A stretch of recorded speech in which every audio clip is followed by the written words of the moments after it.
Já ouviu aquele ditado que o inimigo vem de sapatinho de algodão? Pois bem, o orgulho também às vezes vem de sapatinho de algodão disfarçado de uma falsa santidade.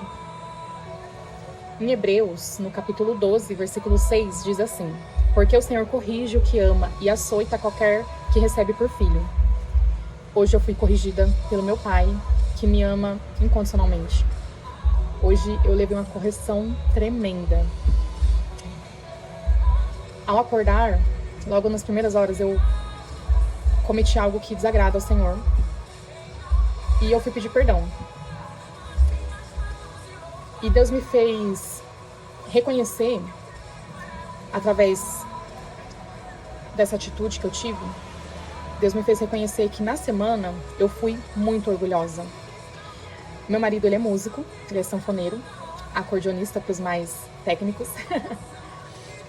E ele foi tocar numa casa noturna, bem conhecida, que eu não vou citar o nome, mas ele nunca tinha ido, e aí ele foi a primeira vez essa semana. E eu decidi perguntar como é que foi, né, como que tinha sido, né. E ele, enfim, relatou, foi compartilhar comigo conforme eu fui perguntando. E ele, conforme contava, ele dava risada. E aí, dentro de mim, aquele misto de emoção, de curiosidade, de ciúmes, de incômodo, enfim, várias emoções rolando, mas tentando estar plena para ouvir o relato dele. E aí eu perguntei: por que você tá rindo? Você tá constrangido em contar as coisas? Não precisa ter vergonha, eu tô perguntando o que eu quero saber. E aí ele: não, eu tô pensando o que tá passando na sua cabeça. Ele me conhecendo, né, sabia que na minha cabeça eu tava assim. E eu falei: não tô pensando em nada. Só que conscientemente eu não estava pensando mesmo, mas no inconsciente tava rolando vários divertidamente me perturbando. E depois eu fui desabafar com uma amiga minha, e eu fui meio que com uma prepotência, falando assim: que absurdo. No final de todo o relato do meu marido, ele ainda falou assim: esse foi o melhor lugar que eu já toquei. Aí ele deu risada e falou: mas não pense que é porque eu vi mulher pelada. E aí eu só saí pra voltar a trabalhar. Falei: nossa, ainda bem que eu preciso sair agora. Mas eu fiquei muito assim, eu não sei nem falar a emoção que eu senti, mas eu tava achando que eu estava incomodada por achar que meu marido estava sendo inocente, ou que ele estava tentando agir de forma, sei lá, de forma muito madura, não sei explicar.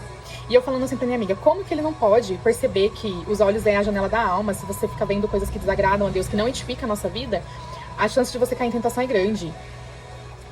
E aí eu, revoltada com a atitude dele de maturidade, ou na minha cabeça uma falsa maturidade, que eu falei assim: como? Se eu que sou mulher, tipo, cairia em tentação, como ele sendo homem não vai cair em tentação no olhar, não sei o que, no pensamento, enfim.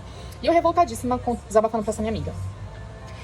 E passou, né, tipo, o dia do desabafo. Só que hoje, ao pecar e depois constrangida pedir perdão pra Deus, Deus mostrou, falou: você sabia que você foi orgulhosa em ficar revoltada com seu marido, da forma como ele foi sincero em falar com você, em contar as coisas que você ficou perguntando? Porque ele poderia ter só, tipo assim: vou evitar, eu sei que ela vai ficar perturbada depois. Mas meu marido, ele tem um sério defeito, que é uma qualidade de ser muito verdadeiro, assim. E aí Deus me corrigiu, falando assim: e detalhe,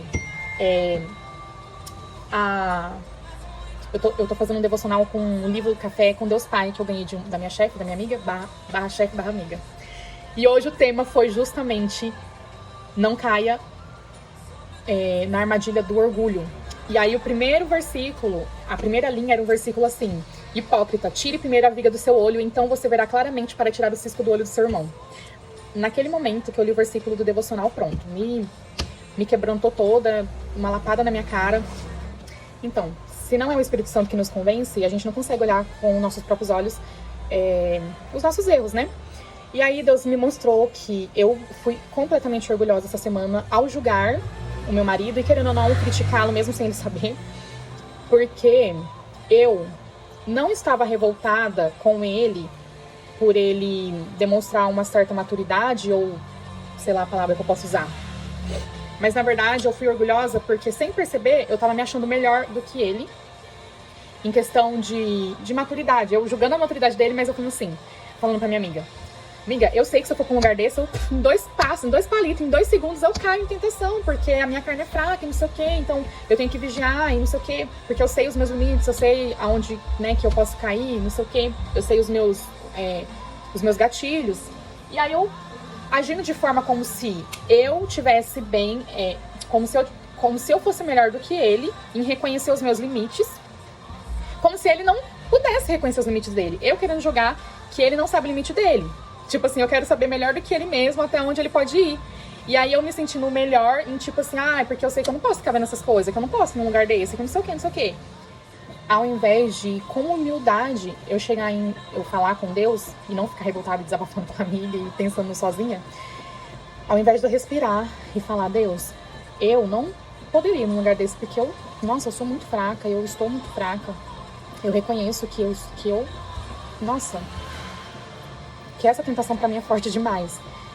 Então eu poderia simplesmente ter orado, Senhor, continue guardando o coração do meu marido, continue guardando a mente do meu marido para que ele permaneça firme nos propósitos que o Senhor colocou no coração dele.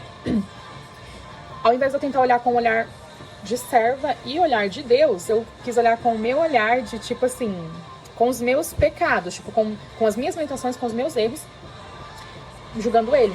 Então não foi com humildade que eu fiquei assim, e ele não sabe os limites dele, ele é muito sem noção, ele não sabe que a carne...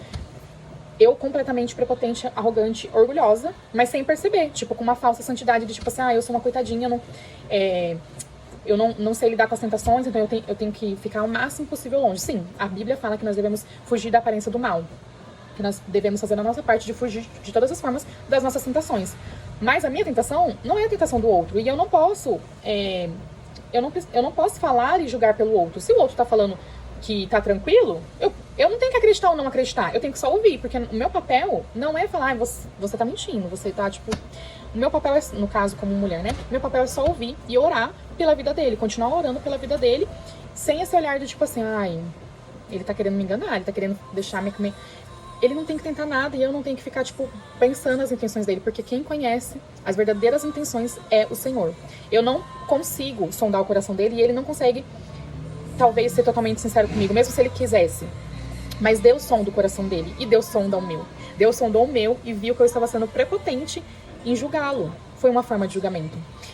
Enfim, então, talvez muitas pessoas não vão entender esse meu desabafo, mas eu senti de gravar, pôr pra fora, porque eu fiquei muito feliz em ver que Deus me corrigiu de uma coisa que tão simples, mas que pode me levar ao abismo, pode me levar à perdição, né? Tipo, o orgulho, a gente achar que tá bem, no sentido de, não, eu tô evitando errar, eu estou evitando pecar, mas meu marido tem uma frase que fala assim, quanto mais você tentar não pecar, mais você vai pecar. E às vezes demora eu conseguir entender uns raciocínios dele, mas na verdade eu tenho que ser apenas verdadeira comigo mesma. E se eu não estiver sendo verdadeira comigo mesma, eu preciso estar sensível, atenta ao que Deus tem para me corrigir, né? Ao que Deus tem para me consolar, ao que Deus tem para me confrontar. Então, meu papel é ser verdadeira e sincera com Deus, mas comigo mesma. Enfim, essa é a palavra que eu tenho para deixar para vocês. Espero que de alguma forma edifique a sua vida. E para quem não entender, também que Deus te abençoe da mesma forma.